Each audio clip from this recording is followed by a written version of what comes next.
മറ്റു വാർത്തയിലേക്ക് വരുമ്പോൾ ഛത്തീസ്ഗഡിൽ അറസ്റ്റിലായ മലയാളി കന്യാസ്ത്രീകളുടെ ജാമ്യാപേക്ഷ ദുർഗ് സെഷൻസ് കോടതി ഇന്ന് പരിഗണിക്കും. ഇരുവരുടെയും ജാമ്യാപേക്ഷ മജിസ്ട്രേറ്റ് കോടതി തള്ളിയതിന് പിന്നാലെയാണ് സെഷൻസ് കോടതിയെ സമീപിക്കുന്നത്. കന്യാസ്ത്രീകളെ കാണാൻ ഇന്നലെ അനുമതി ലഭിക്കാതിരുന്ന ഇടത് എംപിമാരുടെ സംഘം ഇന്ന് ജയിലിലെത്തി കന്യാസ്ത്രീകളെ കണ്ടു. CBCI സംഘവും റായ്പൂരിൽ എത്തിയിട്ടുണ്ട്. നിയമ വനിതാ വകുപ്പുകൾ കൈകാര്യം ചെയ്യുന്ന വൈദികരും കന്യാസ്ത്രീകളും അടങ്ങുന്ന സംഘമാണ് എത്തിയത്. വിഷയം ഇന്നും പാർലമെന്റിൽ ഉന്നയിക്കാനാണ് പ്രതിപക്ഷത്തിന്റെ തീരുമാനം.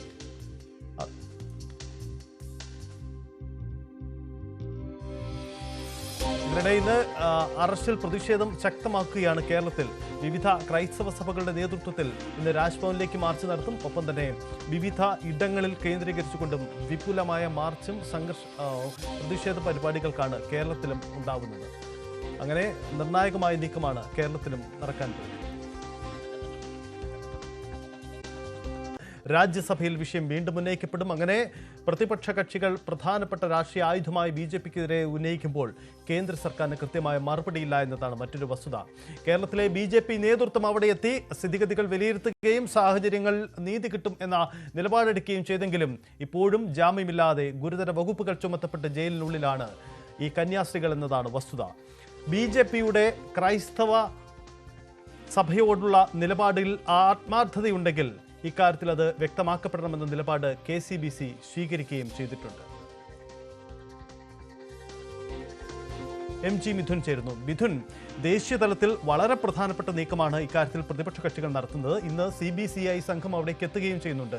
എന്താണ് ഈ നീക്കം? കാരണം ഇന്ന് ദേശീയ തലത്തിൽ ഇത് എത്ര കണ്ട് ചർച്ചയാവും? സജിത്ത്, CBCI സംഘം റായ്പൂരിൽ എത്തിയിട്ടുണ്ട്. ഇന്ന് കന്യാസ്ത്രീയെ കാണാനുള്ള ശ്രമം അവരുടെ ഭാഗത്തുനിന്ന് ഉണ്ടാവുകയും ചെയ്യും. ആ സംഘം സ്ഥിതിഗതികൾ വിലയിരുത്തുകയും ഒപ്പം തന്നെ ഇന്ന് ഈ സെഷൻസ് കോടതിയിൽ ഈ ജാമ്യാപേക്ഷ വരുന്നുണ്ട്. ജാമ്യാപേക്ഷ ഇന്ന് തന്നെ പരിഗണിക്കുമെന്നാണ് നമുക്ക് ലഭ്യമാകുന്ന വിവരം. പക്ഷേ നിലവിലെ സാഹചര്യത്തിൽ മജിസ്ട്രേറ്റ് കോടതി എടുത്ത സമാനമായ ഒരു നടപടി തന്നെയായിരിക്കും സെഷൻസ് കോടതിയുടെ ഭാഗത്തുനിന്ന് ഉണ്ടാകാൻ പോകുന്നതെന്ന് തന്നെയാണ് നമുക്ക് ഈ ഒരു ഘട്ടത്തിൽ മനസ്സിലാക്കാൻ സാധിക്കുന്നത്. അത്രത്തോളം ഗുരുതരമായ വകുപ്പുകളാണ് ചുമത്തിയിട്ടുള്ളത്. അതുകൊണ്ട് തന്നെ സ്വാഭാവികമായും ജാമ്യം നിഷേധിക്കാനുള്ള ഒരു സാധ്യതയാണ് നമുക്ക് അറിയാൻ സാധിക്കുന്നത്. അല്ലെങ്കിൽ വളരെ വിരളമായി മാത്രമേ ഒരു ജാമ്യം ലഭിക്കൂ എന്ന് തന്നെയാണ് നമുക്ക് നിയമവിദഗ്ധരുമായി സംസാരിക്കുമ്പോൾ ലഭ്യമാകുന്ന വിവരം. അതല്ലെങ്കിൽ ഈ സെഷൻസ് കോടതിയിൽ നിന്നും ജാമ്യം ലഭിച്ചില്ല എങ്കിൽ മേൽക്കോടതിയെ സമീപിക്കാനുള്ള ഒരു നീക്കവും ഇന്ന് CBCI സംഘത്തിന്റെ ഭാഗത്തുനിന്ന് ഉണ്ടാകുമെന്നാണ് നമുക്ക് മനസ്സിലാക്കാൻ സാധിക്കുന്നത്. അതോടൊപ്പം തന്നെ കഴിഞ്ഞ ദിവസം ഇടത് MPമാർ ഈ കന്യാസ്ത്രീകളെ കാണുന്നതിന് വേണ്ടി ദുർഗ് പോലീസ് ജയിലിന് മുന്നിലേക്ക് എത്തിയിരുന്നു. നാടകീയ സംഭവങ്ങളായിരുന്നു അവിടെ നടക്കുകയും ചെയ്തത്. അതായത് 3 മണിക്ക് ശേഷം അനുമതി നൽകില്ല എന്ന നിലപാട് പോലീസ് സ്വീകരിക്കുകയും ഒപ്പം തന്നെ ഈ MPമാരെ തിരികെ അയക്കുകയും ചെയ്ത ഒരു സാഹചര്യമായിരുന്നു ഉണ്ടായത്. പിന്നീട് അവിടെ തന്നെ തുടർന്ന MPമാർ ഇന്ന് രാവിലെ ജയിലിലെത്തി കന്യാസ്ത്രീകളുമായി കൂടിക്കാഴ്ച നടത്തുകയും ഒപ്പം തന്നെ അവർക്ക് പിന്തുണ അർപ്പിക്കുകയും ചെയ്ത ഒരു പശ്ചാത്തലമുണ്ട്. മറ്റൊന്ന്, പാർലമെന്റിൽ ഇന്നും സമാനമായ പ്രതിഷേധം ഉയർത്താനുള്ള തീരുമാനത്തിലേക്കാണ് പ്രതിപക്ഷ പാർട്ടികൾ നീങ്ങുന്നത്. ഇന്നലെയും ഈ വിഷയം രാജ്യസഭയിൽ ഉന്നയിച്ചുവെങ്കിൽ പോലും തന്നെ അത് ചർച്ച ചെയ്യാൻ അനുമതി സ്പീക്കർ നിഷേധിക്കുന്ന ഒരു പശ്ചാത്തലമായിരുന്നു. ഇന്നും സമാനമായ രീതിയിലുള്ള പ്രതിഷേധം പാർലമെന്റ് വളപ്പിൽ ഇന്നും ഉണ്ടായി. പാർലമെന്റിന്റെ പ്രധാന കവാടത്തിന് മുന്നിൽ പ്രിയങ്ക ഗാന്ധിയുടെ നേതൃത്വത്തിൽ കോൺഗ്രസ് MPമാർ ഈ കന്യാസ്ത്രീകളുടെ അറസ്റ്റുമായി ബന്ധപ്പെട്ട വലിയ പ്രതിഷേധം ഉയർത്തുകയും ചെയ്തു. പാർലമെന്റിലെ ഇരുസഭകളിലും ഇന്ന് ഈ വിഷയം ഉന്നയിക്കാൻ തന്നെയാണ് MPമാരുടെ തീരുമാനം. കഴിഞ്ഞ ദിവസം UDF MPമാർ ഈ സ്ഥലം സന്ദർശിക്കുകയും ഒപ്പം തന്നെ കന്യാസ്ത്രീകളെ കാണുകയും ചെയ്തിരുന്നു. അതിനുശേഷം അവരുടെ പ്രതികരണത്തിൽ അത് വ്യക്തമാക്കുകയും ചെയ്യുന്നു. പാർലമെന്റിൽ ഈ വിഷയം ഉന്നയിച്ചുകൊണ്ട് ഇക്കാര്യത്തിൽ ഒരു അനുകൂല നടപടി ഉണ്ടാകണമെന്നുള്ള ആവശ്യം മുന്നോട്ട് വയ്ക്കുകയും ചെയ്യുമെന്നാണ് അവർ പ്രഖ്യാപിക്കുകയും ചെയ്തത്. അതിന്റെ അടിസ്ഥാനത്തിൽ നിന്ന് പാർലമെന്റിൽ ഈ വിഷയം കൂടി ചർച്ചയ്ക്ക് വരികയും അല്ലെങ്കിൽ അതിൽ വലിയ രീതിയിൽ പ്രക്ഷുബ്ധമാകാനുള്ള ഒരു സാഹചര്യം തന്നെയാണ് നമുക്ക് കാണാൻ സാധിക്കുകയും ചെയ്തത്. ഒപ്പം തന്നെ BJP ഈ കാര്യത്തിൽ രാജീവ് ചന്ദ്രശേഖർ പറഞ്ഞു വെച്ച ചില കാര്യങ്ങൾ കൂടി ഇതിനോടൊപ്പം ചേർത്ത് വായിക്കേണ്ടതായിട്ടുണ്ട്. നീതി ലഭ്യമാക്കുന്നതിന് വേണ്ടി ഏതറ്റം വരെയും പോകുമെന്ന് തന്നെയാണ് BJP സംസ്ഥാന അധ്യക്ഷൻ വ്യക്തമാക്കിയത്. ഇതിന്റെ ഭാഗമായി നേരത്തെ ജനറൽ സെക്രട്ടറി അനൂപ് ആന്റണി ഉൾപ്പെടെയുള്ളവർ അവിടുത്തെ മുഖ്യമന്ത്രിയുമായും ഒപ്പം തന്നെ ഉപമുഖ്യമന്ത്രിയും ആഭ്യന്തരമന്ത്രിയുമായും കൂടിക്കാഴ്ച നടത്തുകയും ചെയ്തിരുന്നു. അതിൽ അനുഭാവപൂർണ്ണമായിട്ടുള്ളൊരു തീരുമാനം ഉണ്ടാകുമെന്ന് തന്നെ അറിയിച്ചതായിട്ടുള്ള ചില പ്രതികരണങ്ങൾ കൂടി പുറത്തു വരികയും ചെയ്തിരുന്നു. എന്തായാലും ഇക്കാര്യത്തിൽ BJP BJP എന്ത് നിലപാട് സ്വീകരിക്കുമെന്നുള്ളത് തന്നെയാണ്. സ്വാഭാവികമായും കഴിഞ്ഞ കുറച്ച് കാലങ്ങളായി ഈ ക്രൈസ്തവ മേലധ്യക്ഷനുമായി കൂടിക്കാഴ്ച നടത്തുന്നത് BJP നടത്തിക്കൊണ്ടിരിക്കുന്ന ഒരു സാഹചര്യമുണ്ട്. തെരഞ്ഞെടുപ്പ് മുന്നിൽ കണ്ടുകൊണ്ട് സജീവമായ രീതിയിലുള്ള ചർച്ചാ വിഷയങ്ങളുണ്ട്. കേക്ക് നൽകിയതുമായി ബന്ധപ്പെട്ടുള്ള വലിയ വിവാദങ്ങളൊക്കെ നേരത്തെ ഉണ്ടായതുമായിരുന്നു. അതിനു പിന്നാലെ ഈ ക്രൈസ്തവ സമൂഹത്തോട് BJP കാട്ടുന്ന ഈ ഒരു സമീപനം, അതിനെതിരെ വ്യാപക പ്രതിഷേധം ഉയരുന്ന സാഹചര്യമാണ്. എന്ത് നിലപാട് ഇക്കാര്യത്തിൽ BJP കേന്ദ്ര നേതൃത്വം സ്വീകരിക്കുമെന്നുള്ളതാണ് നമുക്കിനി കണ്ടറിയേണ്ടിയിരിക്കുന്നത്. എന്തായാലും വ്യാപക പ്രതിഷേധത്തിലേക്ക് കൂടി കാര്യങ്ങൾ പോകുന്നുണ്ട്. മറ്റൊന്ന്, കോടതിയിൽ ഈ കേസ് പരിഗണിക്കുമ്പോൾ ജാമ്യം ലഭിക്കുമോ എന്നുള്ളതാണ്. വളരെ വിരളമായ ഒരു സാധ്യത മാത്രമാണ് ഈ ഒരു ഘട്ടത്തിൽ അത് ഉണ്ടാകാൻ പോകുന്നതെന്നാണ് നമുക്ക് മനസ്സിലാക്കുന്നത്. സൈതം, കേരളത്തിലും വ്യാപകമായ പ്രതിഷേധ പരിപാടികൾ ഉണ്ടാവുകയാണ്. കാരണം പ്രതിപക്ഷ സംഘടനകൾക്കൊപ്പം ക്രൈസ്തവ സംഘടനകൾ ഒറ്റക്കെട്ടായി ഈ വിഷയത്തിൽ വ്യാപക പ്രതിഷേധമാണ്. തിരുവനന്തപുരത്ത് രാജ്ഭവനിലേക്ക് മുന്നിലേക്ക് പ്രതിഷേധമുണ്ടാകുമ്പോൾ മറ്റ് ഇടങ്ങളിൽ രൂപതാ കേന്ദ്രങ്ങളിലൊക്കെ ശക്തമായ പ്രതിഷേധ പരിപാടികളുമായി രംഗത്ത് വരികയാണ്. എന്താണ് സംസ്ഥാനത്തെ സാഹചര്യം? വിശദമായി പരിശോധിക്കാം. ഡാൻ കുര്യൻ ചേരുന്നുണ്ട്. ആദ്യം ഡാൻ, ഈ രാജ്ഭവനിന് മുന്നിലേക്കുള്ള പ്രതിഷേധം ക്രൈസ്തവ സംഘടനയുടേത്, അത് കൃത്യമായൊരു സന്ദേശമുണ്ട്. കാരണം BJP നടത്തുന്ന രാഷ്ട്രീയ നീക്കം, ക്രൈസ്തവ വിഭാഗത്തെ ഒപ്പം നിർത്താൻ ലക്ഷ്യമിട്ടുകൊണ്ടുള്ള രാഷ്ട്രീയ നീക്കം, അതിന് ഇതാദ്യമായിട്ടാണ് ഇങ്ങനെയൊരു മറുപടി ഉണ്ടാവുന്നത്, ഇങ്ങനെയൊരു പ്രതിഷേധം ഉണ്ടാവുന്നത്.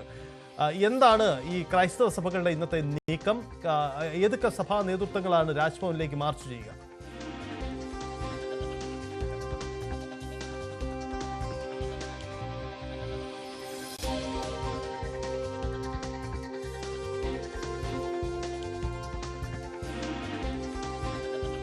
ഡാൻ കുര്യനിലേക്ക് വരാം. എന്തായാലും രാജ്ഭവന് മുന്നിൽ വലിയ തരത്തിലുള്ള പ്രതിഷേധമാണ് സംഘടിക്കപ്പെടുന്നത്. രാജ്ഭവന് മുന്നിലേക്ക് ക്രൈസ്തവ സഭാ നേതൃത്വം സംഘടിച്ചെത്തി കേന്ദ്ര സർക്കാരിനെതിരായ നീക്കം പ്രഖ്യാപിക്കപ്പെടുകയാണ്. BJP നടത്തുന്ന നയതന്ത്ര നീക്കങ്ങളിൽ എന്തെങ്കിലും ആത്മാർത്ഥതയുണ്ടെങ്കിൽ ഇക്കാര്യത്തിൽ ആത്മാർത്ഥതയുള്ള നടപടി കന്യാസ്ത്രീകളുടെ അറസ്റ്റ് വിഷയത്തിൽ സ്വീകരിക്കണമെന്നാണ് നിലപാട്. ഡാൻ കുര്യൻ ചേരുന്നുണ്ട്. ഡാൻ, വലിയ പ്രതിഷേധ പരിപാടിയാണ് രാജ്ഭവന് മുന്നിലേക്ക് സംഘടിപ്പിച്ചിരിക്കുന്നത്. ഇതാദ്യമായിട്ടാണ് കേന്ദ്ര സർക്കാരിനെതിരെ ഇത്ര സംഘടിപ്പിച്ചുകൊണ്ട് ക്രൈസ്തവ സഭാ നേതൃത്വം രംഗത്ത് വരുന്നത്. എന്താണ് ഈ സമരം? ഇതെങ്ങനെ സംഭവിക്കും? ആരൊക്കെയാണ് ഇതിന് നേതൃത്വം കൊടുക്കുക? സജിത്ത്, വൈകുന്നേരം 4 മണിക്ക് രക്തസാക്ഷി മണ്ഡപത്തിൽ നിന്ന് രാജ്ഭവനിലേക്കായിരിക്കും കത്തോലിക്ക ഫോറത്തിന്റെ നേതൃത്വത്തിൽ, അതായത് സീറോ മലബാർ സഭയുടെയും മലങ്കര കത്തോലിക്ക സഭയുടെയും ലത്തീൻ സഭയുടെയും തലവന്മാർ നേതൃത്വം നൽകുന്ന മൗന പ്രതിഷേധ ജാഥ നടക്കുക. അതിൽ ബെസേലിയസ് മാർ ക്ലെമീസ് കാതോലിക്ക ബാവയ്ക്ക് പുറമെ ലത്തീൻ അതിരൂപത Thiruvananthapuram archbishop doctor Thomas J Netto ഉൾപ്പെടെയുള്ള പ്രമുഖരും പങ്കെടുക്കും. സഭയുടെ 3 റീത്തുകളിൽ നിന്നുള്ള 3 കോൺഗ്രിഗേഷനുകളിൽ നിന്നുള്ള വിശ്വാസ സമൂഹവും സന്യസ്ത സമൂഹവും ഈ പ്രതിഷേധ ജാഥയുടെ ഭാഗമാകുമെന്നാണ് ഇന്നലെ വാർത്താ സമ്മേളനത്തിൽ ഫാദർ യൂജിൻ പെരേര വ്യക്തമാക്കിയത്. അതായത് ഈ ഛത്തീസ്ഗഡിൽ കന്യാസ്ത്രീകളുടെ അറസ്റ്റുമായി ബന്ധപ്പെട്ട് ക്രൈസ്തവ സമൂഹത്തിനിടയിലുള്ള ആശങ്ക കൃത്യമായി കേന്ദ്ര സർക്കാരിനെ അറിയിക്കുക എന്ന ഒരു ലക്ഷ്യത്തോടെയാണ് ഇത്തരത്തിൽ സംസ്ഥാന വ്യാപകമായ പ്രതിഷേധ പരിപാടികൾക്ക് കത്തോലിക്ക സഭ ആഹ്വാനം ചെയ്തിരിക്കുന്നത്.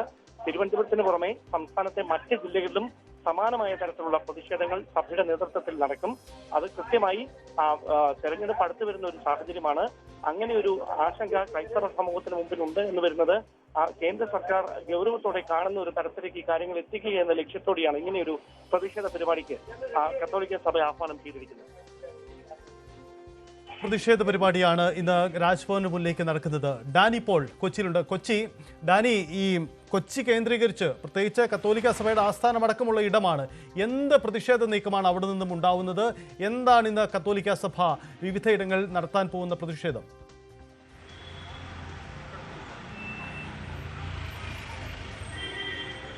സഹിത വിവിധ കേന്ദ്രങ്ങൾ വിവിധ ഇടങ്ങളിലായി കേന്ദ്രീകരിച്ചുകൊണ്ട് പ്രതിഷേധ പരിപാടികളുമായി മുന്നോട്ട് പോകുക എന്നതാണ് ഇപ്പോൾ സഭ വിവിധ KCBC മുഴുവനായിട്ട് തന്നെ ആഹ്വാനം ചെയ്യുന്നത്. കാരണം പ്രതിഷേധം